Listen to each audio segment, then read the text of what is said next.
pretty big fish to fry. That's pretty big fish to fry. My. That's pretty big fish to fry. That's pretty big fish to fry. My. Last weekend I barely thought I'd make it out alive. Told myself I'd take time and give some love a try. I was alive. Oh, it is December the 6th. It's a Tuesday. You are checking out the premier sports and beer podcast coming to you from throughout this great nation of ours, the United States of America. It's the Turn 2 podcast, the average sports fan's turn to give you their thoughts on what's going on in the world of sports. We are at this point taking this show as close to national as one could. We are totally syndicated for those radio nerds out there in the world. My name is Jeff. I'm joined each and every week, although we took last week off, joined each and every week by a panel of very educated sports fans coming to you from Denville, New Jersey. He's rocking a beard full on for the winter. We have Brett. I'm so nervous to be on a nationally syndicated podcast right now. You should be. You should be. From our nation's capital, we have Yempo, who's muted because he doesn't quite understand how to work tech. I am the worst, but it's good to see What you a guys. debut.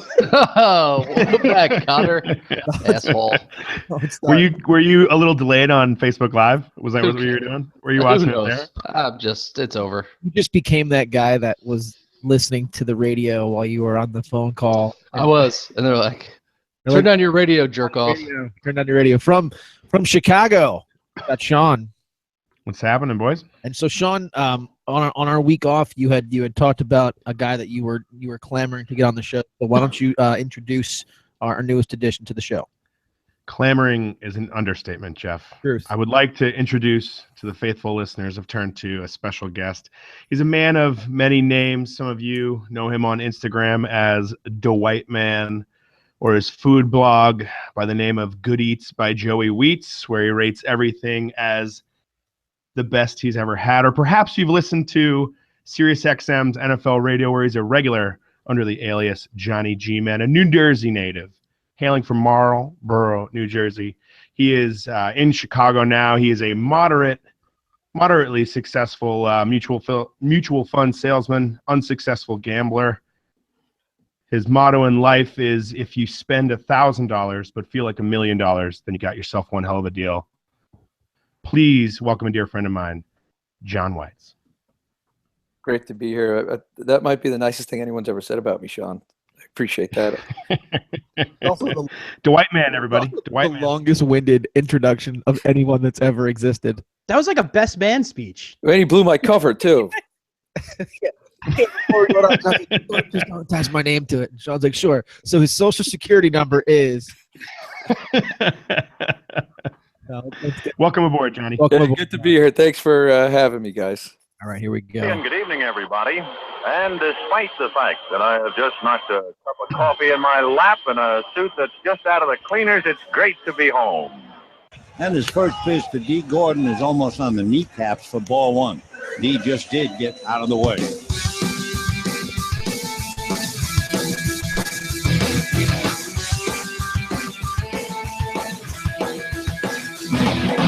It's the first pitch. Okay, so today we took last week off, which was vital to my existence. So I appreciate everybody kind of bearing with me on that front there. So this week's first pitch is going to take us directly to something that I said I was going to stop talking about a few weeks ago. And we're going to double back to this later on in the show, but I'm going to lead off with a topic that I can only describe as the pain of a fan who follows an inept franchise. And the basic bottom line is there are more inept franchises in sports than there are successful franchises in sports. And so why do we spend the amount of money and the amount of time and the amount of pain and the amount of heartbreak that we do to watch these teams week in and week out? So the Jets were playing last night, and as you know, if you listen to this podcast at all, I'm a Jet season ticket holder. I'm a Jet fan. And they were horrible. They were horrible. And I'm sitting there and I'm watching the game, and I didn't go because, well, God, why would I do that? I actually was able to get these tickets donated to a special needs schools auction, which you feel a little good about. That whoever won that auction got to sit in front of that dreck that was going on in the field. But it got me to thinking. I'm watching it and I'm laughing as this team is just totally underperforming. And my wife looks at me and she says, "Why do you do this to yourself every week?" And I said, "You're a big Duke fan.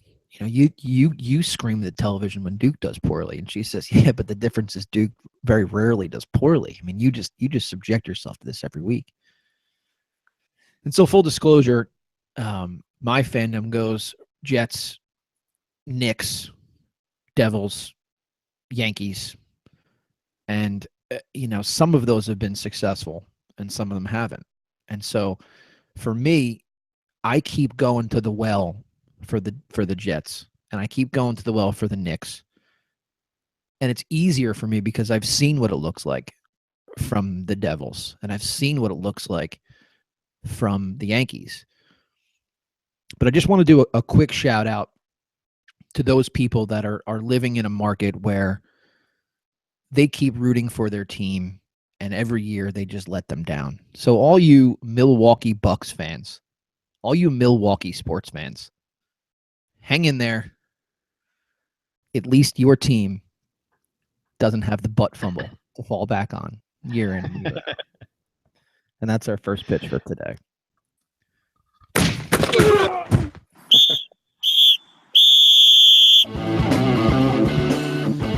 Okay, so we are coming in hot off of the announcements of the college football playoffs.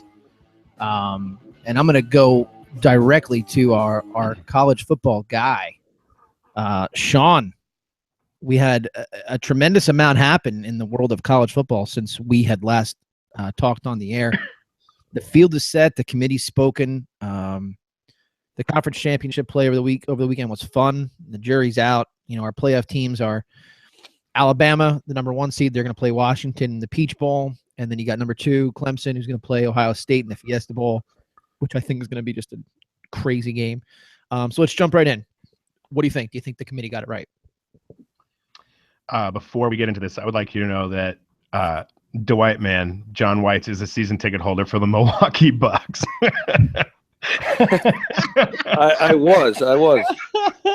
That's awesome. Courtside, nonetheless. Courtside season ticket holder.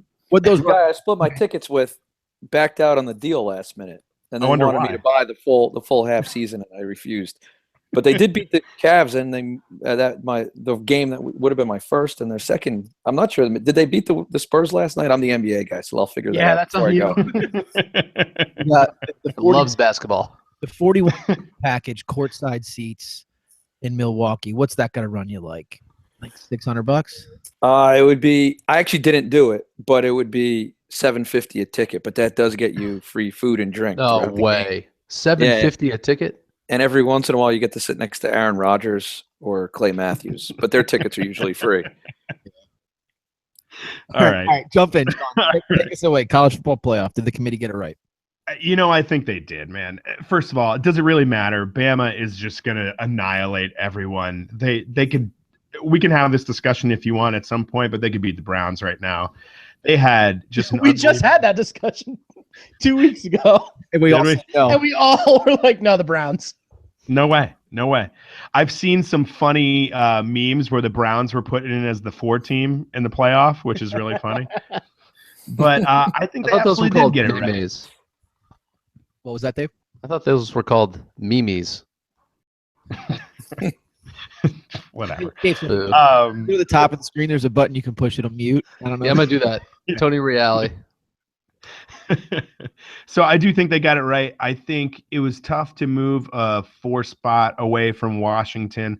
A lot of people give Washington a bunch of crap because they're non-conference schedule, but people forget that they beat at the time within their conference, which was pretty legit, I think, throughout the year. Number 7, Stanford at the time. Number 17, Utah at the time. Number 22, Washington, and then followed up with number 12, Colorado. Those are 4 great wins within the conference, so don't discredit them there.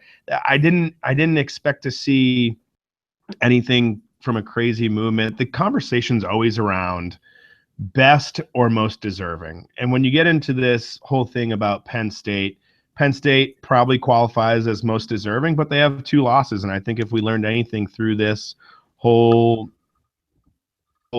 season is if you want to be in the playoff, you cannot lose twice and you cannot get blown out by anybody. So I do think they got it right. I imagine there's a lot of differences of opinion. I would also argue that it doesn't really matter because whoever played Bama in that 4th spot is just going to get pistol whipped. DJ K-Slade. I don't even know who that is, Yampo. Yeah, well, listen, I think, I gotta ask you about God, Penn State. I don't think Penn State's deserving to be there. I don't think they could hold anybody's jock. I know they beat Ohio State. I think that was a fluke. And, if you lined them up 100 times, they lose 99. But the whole not going and winning your conference championship, I mean, I don't know. I think Ohio State got a little lucky in there. I mean, yes and no. Here's the thing that I think a lot of people need to understand. It is not the CFP's job, the committee's job, to determine who conference champs are. Their job is to find the best 4 teams that are out there. So I think they got it right. First of all, that Ohio State Penn State game came down to a blocked kick. They also beat a number 3 Michigan. Looking at Penn State's wins after Ohio State or around that, there's nothing really all that crazy. Ohio State's got a win on the road against Oklahoma, a Nebraska win, a Michigan win. There's a lot on their resume that just speaks well from how they played both home and away, and I don't think they got screwed. Okay. That spread for Washington, Alabama is -16. That seems already getting good, into gambling. Well, it does. you look at the spread. That line moved from 2 touchdowns to 16. What is it? 16. I would take Bama. I would take Bama. Well, I bet that. I think that's probably going to be 20 by game time. I better get on that line now. Now, yeah. I just did actually while we were on the phone in my fake account. You didn't ask me. Hypothetically speaking, my you would hypothetical. wager money on Bama. Oh, here we go. Brett's like, oh, can I borrow $50? Put $50 on for me. Can I borrow $50? Jesus Christ. Alabama held Florida to 0 rushing yards. 0 rushing yards. They were up 10-7 without a first down because their defense just went insane. Their defense is so scary. And the fact we've talked about this before about their depth, their 5th string running back scored a rushing touchdown and blocked a punt in that game in the SEC championship. First of all, the 5th string running back saw the field in that game, which is ridiculous. But Yalone, he could be MVP. This morning on the radio, they were there was some list. I don't know what it was. I wish I was paying better attention, but it was ranking all-time college teams. And this year's Bama team was ranked number 1 all-time. And I thought that was insane. And I think last year's Bama was number 3 or something like that. Maybe it was last year's. I don't know. But is that real? Is that accurate? Because the other ones they were throwing around, I don't know. They're like, and the famous 1974 Oklahoma Sooners coming in at number 2. About them? I'm like, I don't know. And I think 89 Miami was on there, or 88 Miami was on there. But I don't know. Is that real? Are they the best college football team of all time? It's so hard to understand that, right? Because then next year will probably be the best Bama team or the best team of all time. Right? This will happen for the foreseeable future. I don't know. Brett, what were you saying about your top 4 in the committee? Damned if I remember. I agreed with you. Of course you did. I thought they got it right. I did. I would like to disagree with you, but I don't know. Screw Michigan and Penn State. Yeah, but okay. Here's the contrarian argument. There's not enough teams. There's no reason for this to not be 6 or 8 teams. It's ridiculous. Yeah, but I'm fine with that. I'm down with that. I will never resist somebody that says that. But where does it stop? 6 or 8. Why? Because when we get to 8, someone's going to be like, dude, it's awesome, though? Yeah. 10 is awesome. Okay, but Listen, I'd rather have that discussion at that point than have these situations where Penn State is left holding the bag, looking at a team that they beat playing for potentially for national title. I know, but someone's always going to be on the outside. Number 66 in the NCAA tournament is on the outside, and they just missed it. And they never have a chance to win the tournament. But the number 8 team in the country absolutely could run the table and win the NCAA football title. It's more doable than number 66 winning the NCAA basketball title. You're right. Okay, fine. There's no 66 seed, but I mean, God, I wish I remembered this better off the top of my head. I forget. It wasn't Butler, but a couple years ago, somebody was arguing that this team shouldn't even be considered. They made it to like the Elite 8, and you're like, okay, you're talking. No, it was. I want to say it had like Virginia or something. Not Virginia, but George Mason. George Mason. VCU? I think it was. Yes, it was Virginia Christian. Thank you, VCU. That's Virginia Commonwealth, isn't it? Yes. Oh, don't just make up schools, Brett. Virginia Christian. They were whatever. Is there a Texas Christian? Is there a TCU? That's TCU. All right. Okay. Wow. All right. We're really flexing our college muscle on how much we really know this stuff. All right. I'm live. It's an amateur on live internet. Yeah, it's amateur, so it doesn't matter. But the argument is that team exists too. VCU exists, where you're like, they don't belong in the tournament, and they make a huge run. So where does it stop? Basically, where does it stop? Well, and I would add to that, Jeff, you talked about the Penn State getting snubbed and the team that they beat's in there. But then if you look at it conversely, it's at 8, and then a team that shouldn't be in there, which I don't remember who's 8, but I guess Oklahoma is the team at 7 that I think about, right? Should Oklahoma have a shot to beat everyone and get to a national championship and potentially win? I don't think so, based on how their full body of work and the full season went. Or until the Big 12 gets a championship game back next year, man. I can't wait. I'm more supportive of a super conference, and do conference championships really matter? I don't think they do. I totally agree. But I think the way that's set up now, they tend to, though. What's that? The way that it's set up right now, they should matter. Yeah, but I'll go back to what I said earlier. I don't think it's the CFP's position to care who that conference championship. They're looking at, they're doing the eye test. They're looking at all the numbers. They're doing everything. Their job is to put the best 4 out there, and I think they did it. Sean, what was the whole spiel with Navy, and if they won, it was going to cause all kinds of problems with bowl games and where they should go and yada, yada, yada. Did you hear about that? I know that there's certain stipulations. So when you look at bowl contracts, and Notre Dame is one of those, and you don't really have to worry about that this year. But between some of the independents, with Navy and Notre Dame, I think they might be the only. But Navy's in BYU. Navy's in the AAC. But there's some bowls that the way that they're written is they can take the highest SEC school, or however they rank in order of bowls, they can choose from a Navy or an Notre Dame as an at-large. Well, guess what? It doesn't matter. Temple with the cover for the win. And they lost their head coach right after. Who cares? I have a former doesn't matter. Who's playing on Temple. Who's what? I have a former student who plays for Temple. Kid's massive. Massive. Michael Dogby's a defensive lineman. If you're listening, That's Michael, right. Jeff was. Yeah. Why isn't he following us on live? Listening, Michael. Stay strong. Stay strong. Good English skills. All right. Let's move away from the playoff, if that's all right with you guys, because it doesn't sound like there's much dissent except for my cry for a 6 or 8 team playoff.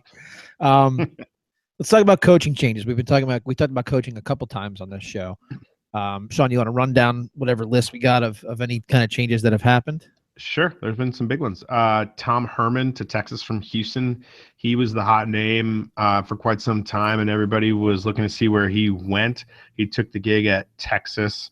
I'll get back to him in a second. Ed Orgeron dropped his interim tag and will continue at LSU. Coach Brom from Western Kentucky will take the job at Purdue. And there's a big question mark around Oregon and what they'll do. I know we've talked about this a little bit of where Chip Kelly sits, and will he leave, his current NFL job and come back? It's a great question. It's certainly a possibility. I've heard a lot of rumors that won't happen, which I don't know what they're going to do other than that. But you want to start with Oregon and discussion there and potential replacements, or do you want to go back to Tom Herman? Well, I'd like to go back to Herman only because from all indications that I saw early on, Herman was up for both the Texas job and the LSU job. Did I miss that, or was that accurate? That's accurate. I think he was up for just about any job that he wanted. So do you think that they dropped the interim tag simply because Herman picked Texas, or was it done in the reverse order? I don't remember. I don't know like the synchronization and kind of how that happened, but I have to imagine there was some communication there that Herman wasn't gonna take that gig. They knee jerked on that one, I think. I mean, really? So Herman's gone, and you just we got to sign this guy. Like, who is he? Well, he's been a head coach at 3 different places, and he's been interim head coach at a few of those. He was at Ole Miss as a head coach. Then he went to USC when who was it? Did he replace Lane Kiffin? I think he did. Yep. And then he went from USC over to LSU, and then obviously this year took on that interim tag. He did a good job this year. I think so.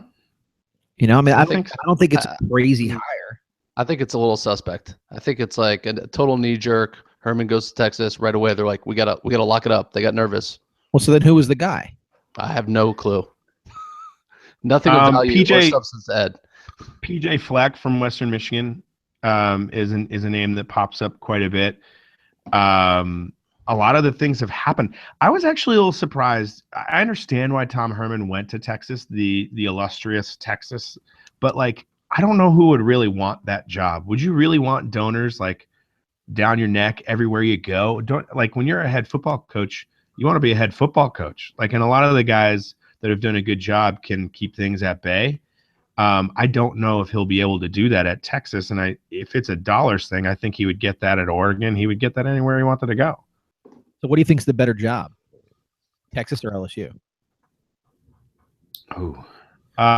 Easier schedule at Texas. Say one more time. Easier schedule at Texas, and there's no state income tax. Boom. How do you even know that? I don't think that's out of the question. And you got to deal with donors at every school. Yeah, but Texas is a that's totally different. It's totally different. I don't know. I would have liked to see. I think I would have preferred the LSU job, but SEC's tough, man. They weren't this year, but that's a tough place to be a head coach. And what about those connections he has with the high school coaches down in Texas? Right. Yeah, that's fair. The Oregon spot is really interesting, and Lane Kiffin keeps popping up, and I don't know who in their right mind would be thinking about that. The greatest part about it is that his current head coach is saying, yeah, Lane Kiffin's ready to go. That could not be more of a sign that he wants Lane Kiffin out of Alabama. I don't know who takes him. That guy gets more chances than Steve Howe. One of those Major League Baseball Steve Howe last chances. I just hope Kiffin goes to Oregon so the Jets don't hire him. That's my hope. Oh, it's always about the Jets. Oh God, Kiffin and Romo. Oh my God. Oh yes. Is that not a better dream? How many games did they not cover? Oh my God. Oh Christ. That's just God. Was that rumor true with Kiffin and Nick Saban's daughter? I knew that was coming. Did you hear that rumor? That's a big deal. Yeah, I did hear that. I don't know if it's true though. I'll call Lane after the show.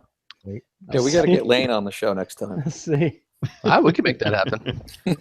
Yeah, we could definitely make that happen. We all know we're talking about Sean. All right, Jeff. Jesus. I don't know. So, sorry, can I just interject? I'm looking at Facebook Live comments, and one says, "Daddy Yampy always wins." Oh yeah, that's my boy, Sirocco, naked boy. He's watching. Nice. Nice. Then why is the person's name Suzanne that wrote it? Oh, because he doesn't have Facebook. He's using his wife's. Only Evo would have. What is it? Naked Boy? Is that what it is? Yeah. Sirocco's awesome. That's All Hey, right. Jimmy. Wow.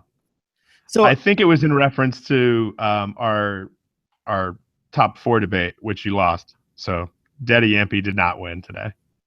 Well, so is tomorrow. anyway, bringing it back to the actual table, the coaching carousel, it's constant, right? I mean, every year that Every year. this happens. And would you say that we're done with any of the, with the mostly the high profile stuff, or do you think maybe Brian Kelly's gone? You know, what do you think the next move is in the offseason for? Notre Dame keeps saying that he's the guy. I don't get it. He continues to trip over the finish line. I thought they had the perfect scenario set up Over the where starting line this year. I'm not going to lie to you. that's true. I thought they had the perfect scenario where they could have been like, hey, he knew about this this student taking tests and stuff for players, and he should have got a room. We gotta let him go. Like, it was the perfect out, but they didn't take it. They keep saying that he's going to be there. He's done a lot for the program in that, like the whole Under Armour piece, the Showtime show, the things. It is actually difficult now to recruit for Notre Dame, in that, like, kids want the flashy stuff. They want to go to the big programs. Previously all he had was the fact that they were on television, on NBC. So he's done some nice things to turn it around, but I think his time's up, man. I don't see it happening, but Notre Dame keeps saying that they're gonna keep him. I don't know. They were 10-3 last year. So 8-5 the year before that, 9-4, and then the championship year where they got waxed by Bama. No, that never happened. Yeah, that was actually, that was taken back. That was vacated. You know what that spread was? 9.5. Oh, it should have been more because Manti Te'o was playing with his fake dead girlfriend at the time. Jesus. What? It was fake. And dead. Sure. Fake And and dead. Yeah. You could be both. Two for Tuesday. Fake and dead. Manti One Te'o. thumbs up.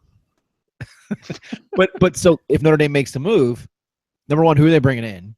And number two, Lane Kiffin. then where does that leave Brian Kelly? I mean, does he go to Oregon? Did they do the double switch? You want to do a double switch where Helfrich goes to Notre Dame and Kelly goes to Oregon?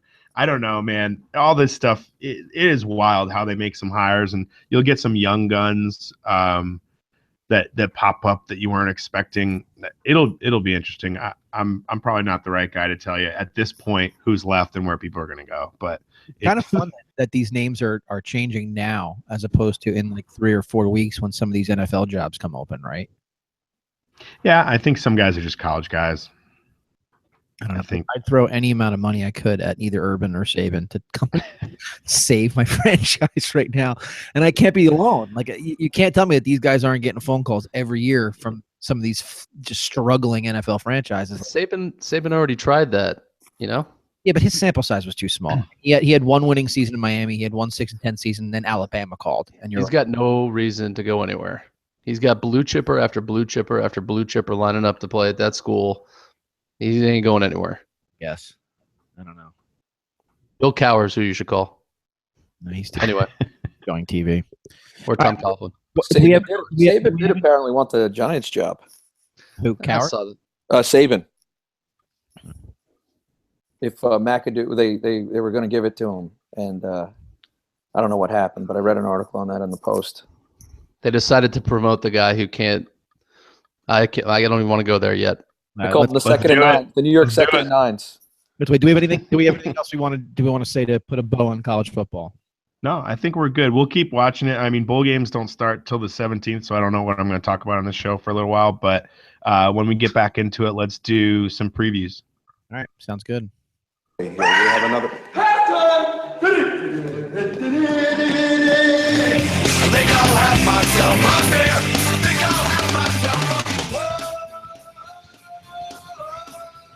All right, so Brett, we got a nice beer on tap that I was unable to secure this week. So why don't you break down what the beer is this week?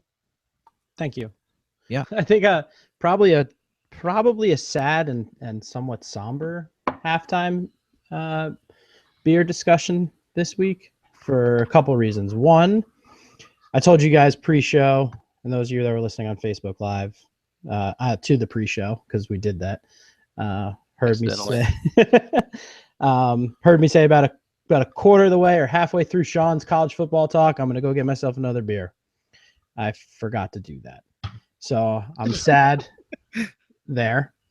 But the beer this week, we did it last month in November or October, I guess, 2 months ago now, with Pumpkin. But this comes from Southern Tier. This is a beer called Two Xmas. It's their winter seasonal.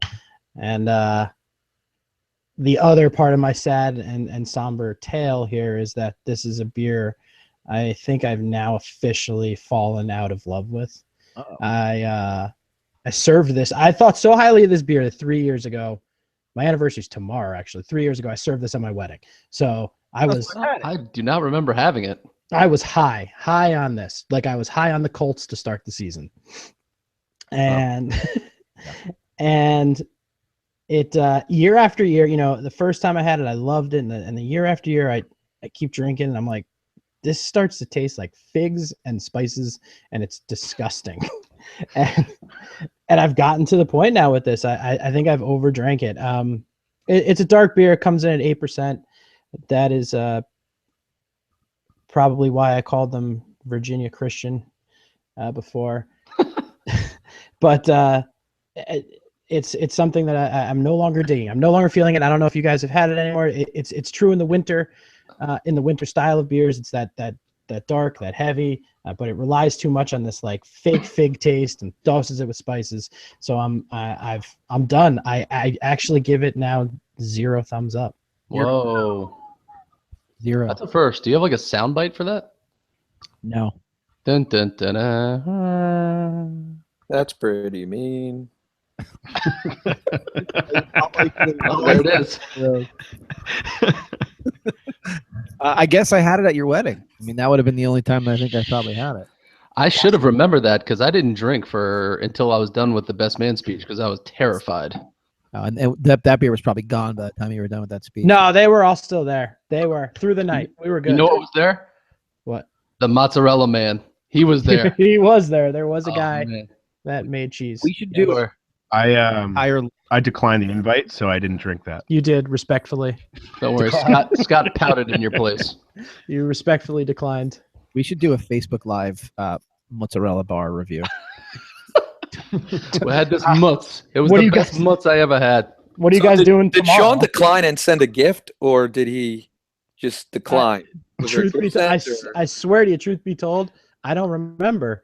I should go check the records, though. I just want to know what the etiquette is. He declined and sent a couple of college football picks for the weekend. He was, I don't have any money for you, but try these. A few tall boys at Coors Light. Yeah, silver bullets and some college football picks. I did get a gift, and you did get my wife chuckling. One of our 8 viewers or 6 viewers were laughing. All right, awesome. It was a bread making machine. Which I gave him at his wedding, so he just gave it right back. This one. This is the one that I gave you. Oh. Get it? The same one. Oh, yeah. No one else. Whoa. No more beer. All right. Wait, whoa. You didn't ask me what I'm What's Sean drinking? I'm sorry. Let's rewind there. Sean, what are you drinking?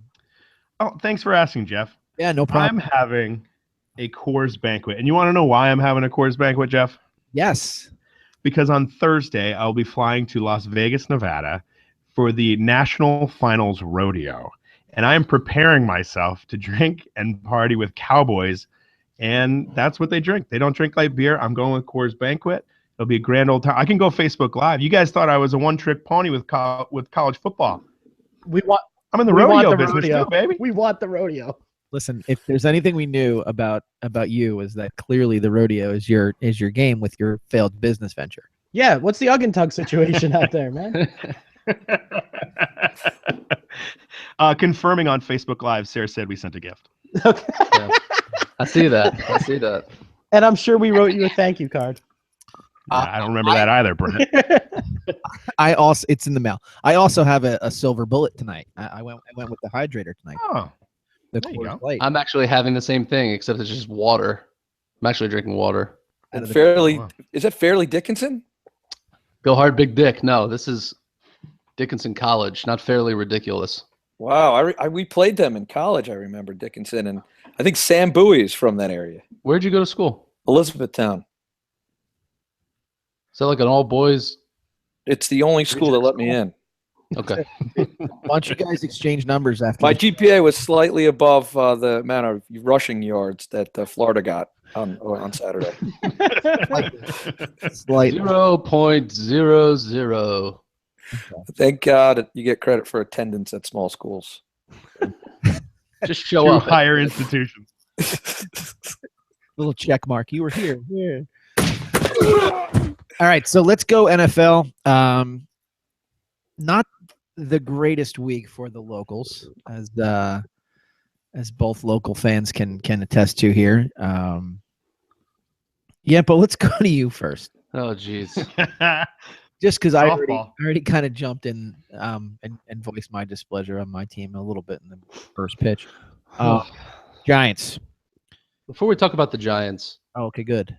I would be remiss if I didn't mention two things. One, pertaining to college football, I think 1945 Army team that went 9-0 is probably in line to be one of the best ever. Yep. So Sean, chew on that morsel. And two, did you know you could get a ticket to the game last night in New York for $6? Cheaper than a beer. Cheaper than a beer. To be fair, they should have paid you $6 and given you a beer to go watch that football team. Oh, I would have gone then. I would have driven the 4 hours and gone. No, you wouldn't have. Giants. Exactly what I thought was going to happen happened, to be honest with you. I mean, any real Giants fan who watches this team on a week in, week out basis for the last 10 years plus knows that this team is notorious for playing down to its competition and then putting up a stinker and then coming back and shocking everybody. So I wouldn't be too surprised if they somehow beat the Cowboys at home. But Eli Manning, total stinker on Sunday.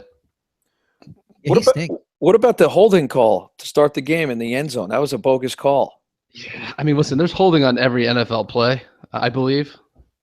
That one hurt. It was a bad, and again, it's Eric Flowers, and he got drafted to hold. That's what he got drafted for. He reminds me of Scott Gregg. Remember him? Guy had a holding penalty every other play. Him and Luke Pettigrew. Oh gosh. This is good. I got like another real Giants fan to talk to, not like Ras. And then the offensive pass interference, it just killed the momentum. They were driving. It was 0-0. Well, they got a first down on that play, actually, 15-yard pass to Odell. But anyway. Wait, Eli threw the ball to Odell? Shocking, right? And then he caught it. But if he didn't catch it, he probably would have complained with the I can't deal with that crap. I hate it. He's their whole offense. He's legitimately their whole offense. And it doesn't make any sense. They've got talent all over the offensive side of the ball. Throw the ball to somebody else. Sterling Shepard's grandma passed away last weekend, and I was texting everybody that does DraftKings to start Sterling Shepard because he's dedicating the game to his grandma. He's like the first pro athlete to play a bad game when a family member died. I mean, that's usually like 10 catches, 150 yards. Well, to quote Gisele Bündchen, he can't throw the ball and catch the ball all by himself. Preach, sister. Preach. I feel, John, you're right, man. Even Eric Berry this week in Kansas City had the return to Atlanta, and he said the last time he was back there, he was getting treatment for chemotherapy, and he picked off the ball and took it from the 2-point conversion and took it back for 2 points, and turns out to be a wonderful story. It seems like that happens all the time. Sterling Shepard really screwed everybody by not coming through. He'd be a great Jet. By everybody, you mean the 5 people that John talks to. So let's look ahead then for you guys, because if you had won that game, this could have been a very, very important divisional game coming up against the Cowgirls. But instead, you're looking at the next 4, and what do you got to do? You got to win 2 of them, right? Yeah, I mean they control their own destiny. I think they're in the driver's seat, but they've got 4 hard games. They've got the Cowboys at home, the Lions at home, then they got to go to Philadelphia, where they notoriously play poorly, and Philly has their number, and then they got to play Washington on New Year's Day, and that could be a play-in game for both teams. I mean, that could be a winner gets in and the loser goes home. We do a whole lot of trashing Roger Goodell and the NFL on this show, But that's the one thing I think they did well was put those divisional games at the end of the year. Yeah, I just hope it doesn't get flexed. That's going to keep me from going to that game. That place is a nightmare as it is. That game is in Washington, correct? Yeah, Maryland, FedEx Field. It's just in the middle of nowhere. So, well, I mean, what is your prediction on the I think they probably split it. I think they probably go 10-6, and I think that'll probably get them in. I think the Buccaneers probably drop off, and then I don't even know who they have left. I don't even know. Do you have that? Somebody find that? Well, let's. They have the Redskins, the Cowboys, and then they have a tough. Yeah, I got that. Talking about the Bucks, right, Yampo? Yeah, and they got the Saints. So but they're they've won 4 straight. Before we find out their schedule, do we think that they're legitimate? I don't know. I mean, I didn't think they were gonna. I didn't think they were gonna go. Who did they just beat? I thought they were gonna get waxed in San Diego. Seattle. They just beat Seattle 2 weeks ago. The Seattle game. Yeah, Seattle traveling east. I love those West Coast teams traveling east. I love that. It's like the West Coast teams notoriously play bad traveling east. That's always a good gambling line, right, Johnny? With the NFL, nothing surprises me. I don't know. I think the Bucks probably fall off. I think they probably end up like 8-8. Which is still a huge improvement, right? I mean, if you're a Bucks fan, sure, you'd take 8-8. They have 4 games left. Of those 4, I think 3 are winnable. And the 4th one kind of hinges on, not that they wouldn't play these guys, but they play the same. 3 of those are winnable. I think I think you can beat the Saints twice, and I think you can beat the Panthers. I don't think you can beat the Cowboys. So run through for me again. The Bucks remaining. It's Saints at home, and then they go to Dallas on a Sunday night. Loss. Which I think is a loss. I don't know if Dallas is resting people by then, and if they are, then that's a different story. Not according to Jerry. But yeah, I don't think they would be, because those guys are young, so why rest them? And then they go to New Orleans, play the Saints again, so they have the Saints twice in 3 weeks. I just don't think the Saints are very good. I think they're very beatable. And then the Panthers, who by that time it'll be the last week of the season, and that team is done. They're finished. So I think they can beat them. It's possible. I'm saying 3 out of 4 is possible. I believe. I think they split those Saint games though. That's also very possible. Divisional. I mean, look, you and I are witness to some of the weirdest divisional games in the AFC East. Yeah.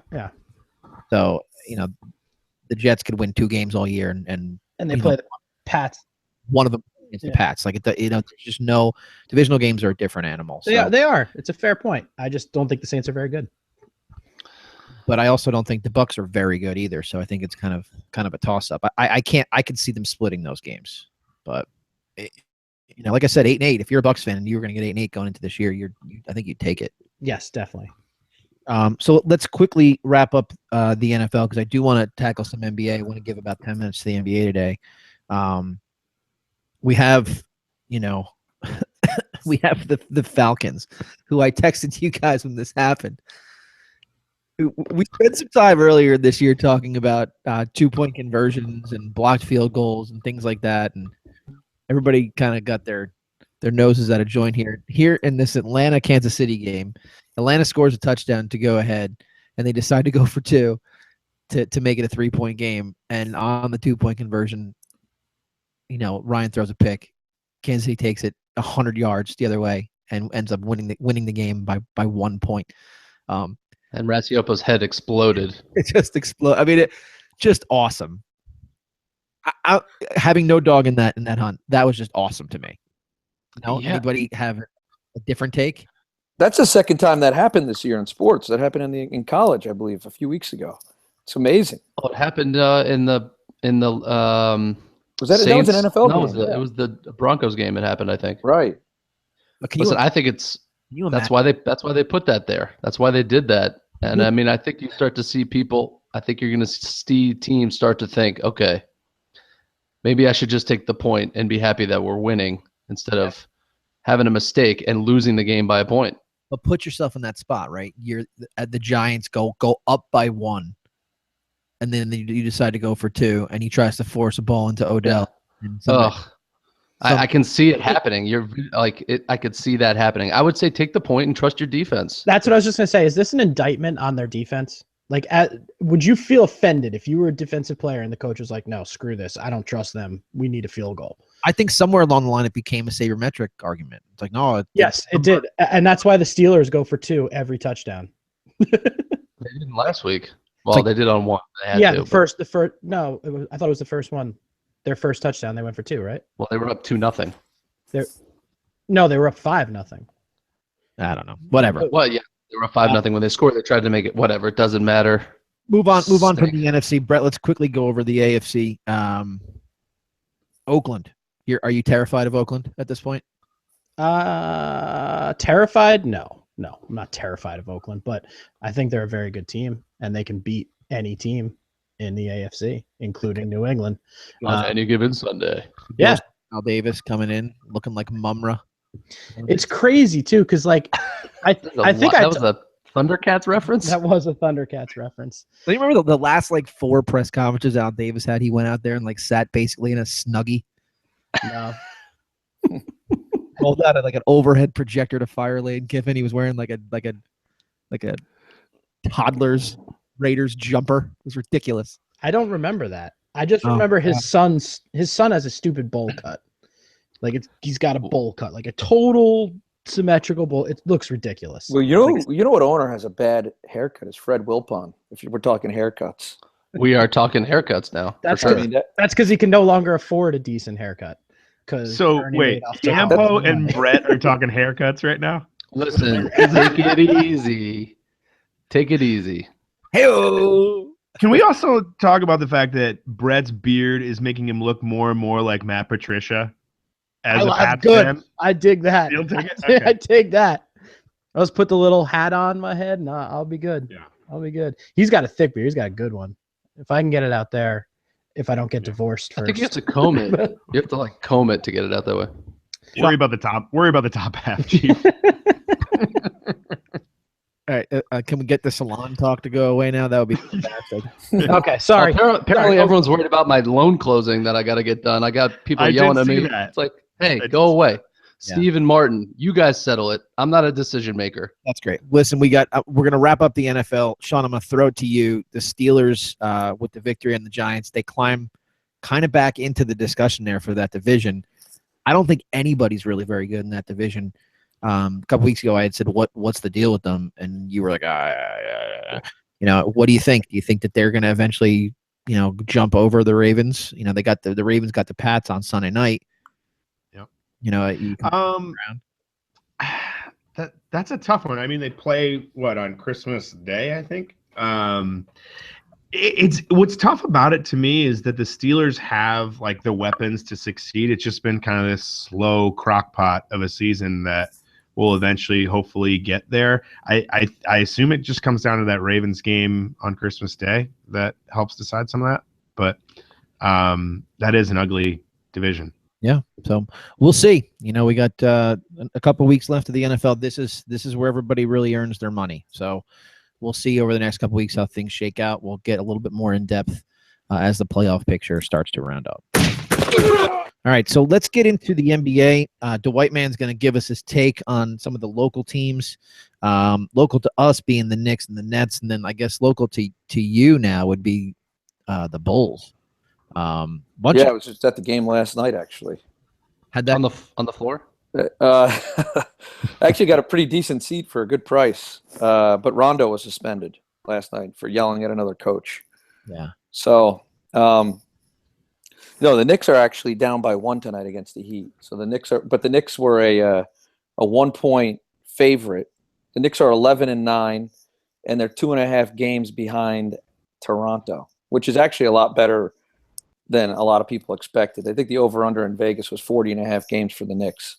Yep. So they're actually playing pretty well. The big news on CBS Sports today was that Phil Jackson smoked marijuana when recovering from back surgery. So I can't. Why would he do that? I thought that was Steve Kerr. Yeah. Well, that was both of them actually. There's no confirmation. No confirmation yet if Jackson was high when he took the Knicks job, but. and just high when he gave him the Knicks job is really what the real estate is. But in Miami, the Heat are not 7-13. Obviously, the Heat have fallen off, being 7-13 from where they were a few years ago. They had Wade, Bosh, and James. Now they are big three as Hassan, Goran, and Dion. It sounds like more like a big three from an OPEC meeting in Vienna than a big three of an NBA team. Hassan, Goran, and Dion. So sounds like a 7-13 NBA team. Then we got sketch. We got Brooklyn, who's 5-15. Where Brooklyn at? Unfortunately, Nets fans are usually Jets fans, so it's a tough combo this year for those fans. Thank you, Knicks. The Nets are 8.5 behind Toronto, and they've lost 11 of 12. But they beat the Clippers last week. They beat the Clippers, and Doc Rivers went completely psychotic in that game. Nuts.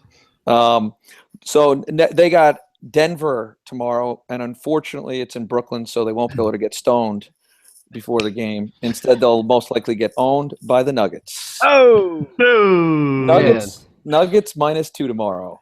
Go big. What are you taking? Oh, Nuggets. It's John's lock of the week. That's the lock of the week. I mean, you can't. It's almost a money line bet against the Nets. It's tough to. Yeah, they stink. They're bad. You can't. No matter what I will say is you can't bet the Nets. You might not want to bet the game, but you don't want to bet the Nets. If you're going to take, you always take the other team. Yeah, Bo, do you concur?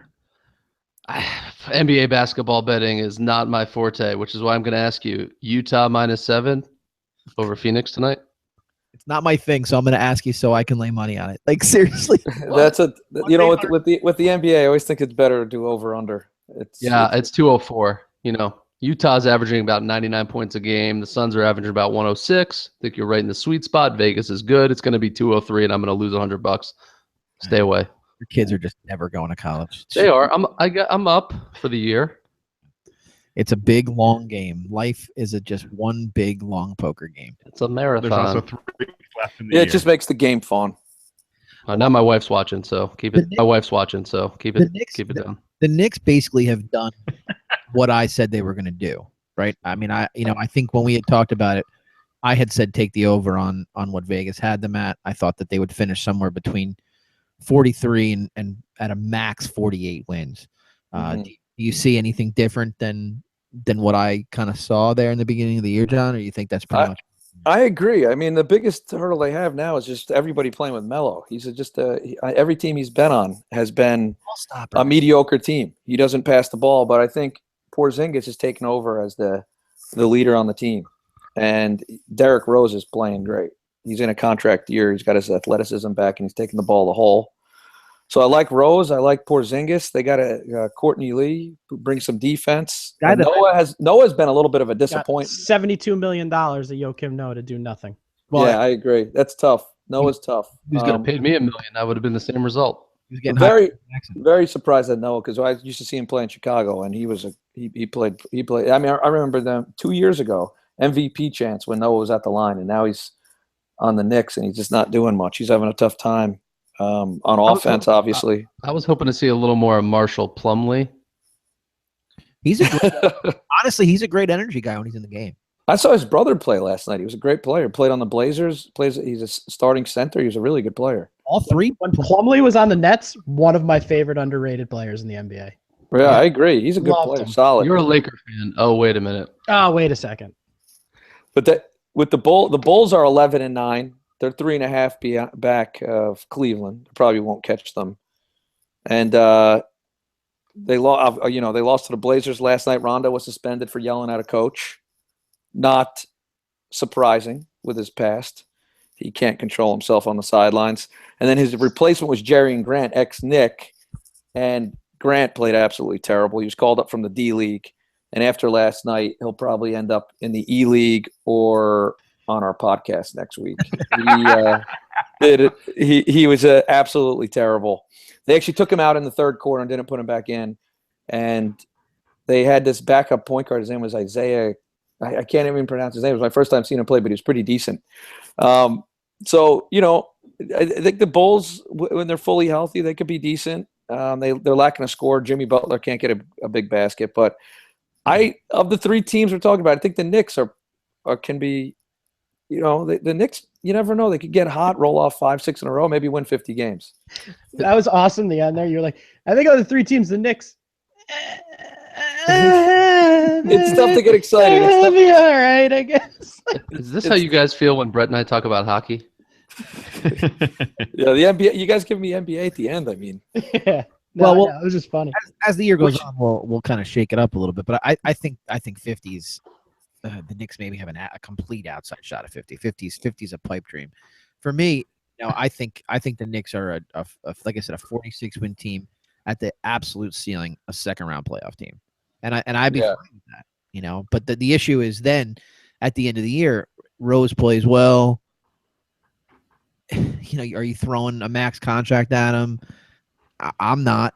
To me, Brandon Jennings has looked just as good as him. I mean, Brandon Jennings has been awesome.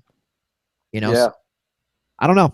It'll be fun to watch. I'm able to actually watch Knicks basketball, which I haven't been able to watch since Jason Kidd was actually wearing a Knick uniform, and now he's, coaching the sidelines where you can drop a soda on him on the sidelines of the Milwaukee Bucks. Yeah, you really start to like these guys in the playoffs. You see how they respond and see how tough they are. And Jennings seems like an old school Knick. Yeah, I think that's why the Garden takes to him too. Old school Knick because he doesn't help defenders up when they fall down. So right. Well, that's the thing. I like that. The NBA now, they're all going on freaking vacation together. You didn't see Charles Oakley going on vacation with anybody knocking him unconscious. I watched the Heat play the Cavs the other night. LeBron and Wade might as well have been making out the entire game. It was I was like, come on, guys. They're hitting shots, running down, patting each other on the ass and laughing. I'm like, it doesn't make it fun. There's no you're boys, awesome. But once that whistle blows, leave that all off the court. Let's go. Let's play some ball. Can't stand that. I agree. Too many friends from AAU ball. It goes back to they all grew up playing AAU ball together. It's they're these guys are too close. I think there needs to be more rivalry. I like Russell Westbrook. Russell Westbrook doesn't befriend people, and I like the way he handled the Durant thing. And I think Westbrook got fired up because Durant basically indirectly said that Steph Curry was better than him. And I think Westbrook's on a mission this year. He's probably going to average a triple-double. He's had like 6 triple-doubles in a row. Yeah, that's kind of how I wanted to end today was, he's on a team. First of all, he's my favorite player in the league. I think that if Durant said that Curry is better than Durant's on drugs. Curry's a better shooter than him. Yeah, he's as close to a one-trick pony as you're going to get. He's maybe the best shooter it's ever happened. Russell Westbrook is an all-around player. He is. He is insanely talented. I think he could legitimately average a triple-double. I think it could happen. That's a tall order. 6 in a row. Good. There's 82. Are we done yet? But 6 in a row. I mean, that's awesome. That's awesome. I agree. NBA died for me when Dan Marley retired. That's good. Just saying. I was hoping that John would break down the Bucks before we left. The Greek Freak. All I will say is that the I can't pronounce his name, Atapakempo, but when they play at home, I grew up in the New Jersey area, but when I go to the Bucks game, it's the closest thing you'll get in a pro sport to a college event, and those fans get fired up. And if you do gamble, which of course I don't, but I think about it, the Bucks at home against a really good team, they always cover. They are good. They're very good. There's your tip. They're a good team. They're actually over 500, but that's a great place to watch a ball game, and they're actually going into a new arena next year. But I think they're probably gonna make the playoffs. They're a good team. Courtside's a hell of a place to watch a game. You're right. The guy I was gonna do the tickets with backed out on that. That's kind of disappointing. Well, Sean will pick you up. Don't worry, it's fine. I owed Sean a favor. I said, Sean, I'm going to take you to a game. He didn't want to do it. Maybe if he had a private concert or something the night before, he would have gone, something like that. John was there. All right, let's close it out, boys. John, thanks for jumping on. Thanks, guys. It was fun. We'll lead with you. If there's anything you want to say to close it up, anything you want to plug, any social media, anything like that, now's the time. Otherwise, we can kind of move on. Who, me? Yeah, sure. Why not? No, I got nothing to plug. I got to unplug my laptop, but no plugs tonight. All right. I just appreciate it. It was fun hanging out, guys. All right, cool. Sean, what do you got, man? All right, good talk. That's good. Who'd you? I didn't hear who you addressed. You addressed me? Hey, Sean, what do you got? Blank stare. Oh, I didn't hear that. But no, I don't have anything other than I'm excited for Jerry and Grant to join the podcast. Yeah, it's gonna be great. Notre Dame guy, right? Jerry and Grant. I think he is. Notre Dame guy. That's right. He is. We can ask him about all the vacated football wins while he was there. Yampa, what do you got? I don't have a whole lot. I want to say thanks to everybody who chimed in and watched. Some of the boys sending me texts telling me I'm adding zero value to the NBA conversation. Appreciate that. Point. Join on time, and you can watch me talk about football next time. Patrick Ford, what up? Pat Ford. All right, Brett. Nothing, man. Excited for the last 4 weeks of football. This will be fun, and I'm once we get towards playoff time, I can't wait to see how you and I stack up with our preseason predictions. That's gonna be bad. Yeah. Jeff, we didn't get to talk about the offensive line. Next week we'll do that.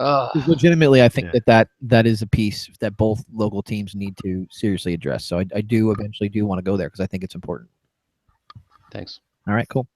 We do want to give a thanks out to Chris and Ganley, who gave us our start on the Chris and Ganley podcast over there at Podbean. We have made a change in the last couple weeks. You can now find us on iTunes and on Google Play if you search all one word, Turn Number 2 podcast. So if you know anybody that you think would like to listen to this nonsense week in and week out, please subscribe. Share that information out so that we can get some more people to listen. And your feedback is always appreciated. You can email us at turn2podcast@gmail.com and find us on all social media by just searching Turn 2 Podcast. Thanks a lot for taking the time. And until next time, we'll catch up with you. Desperandum, dear lady. Across the desert lies the promised land. Goodbye, Mrs. Gloop. Auf Wiedersehen. Gesundheit. Farewell. Fare thee well to you, my own true love. River Mercy, fare thee well.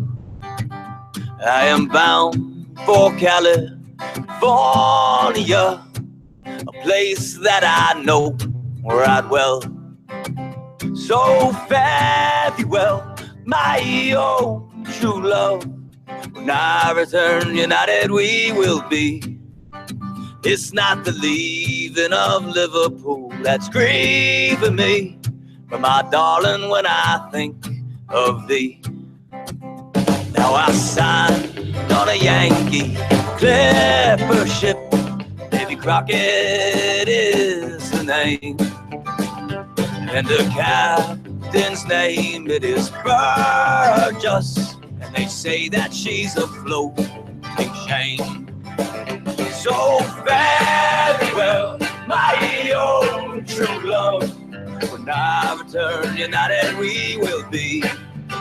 It's not the leaving of Liverpool that's grieving me, but my darling, when I think of thee.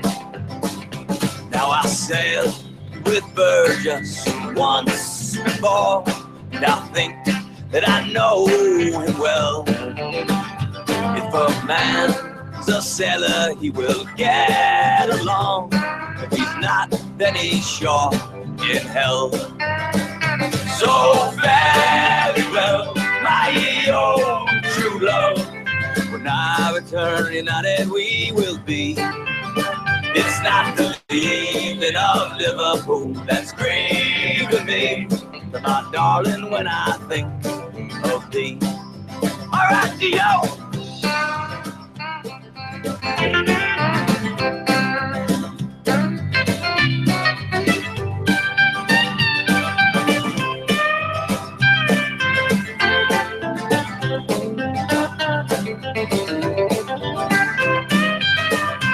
Oh, the sun is on the harbor, love. Oh, I wish that I could remain, for I know that it will be a long, long time before I see you again. So so farewell, my own true love. When I return united we will be. It's not the leaving of Liverpool that's great to me. To my darling, when I think of thee. One more time. So farewell, my own true love. When I return united we will be. It's not the leaving of Liverpool that's great to me. To my darling, when I think of thee.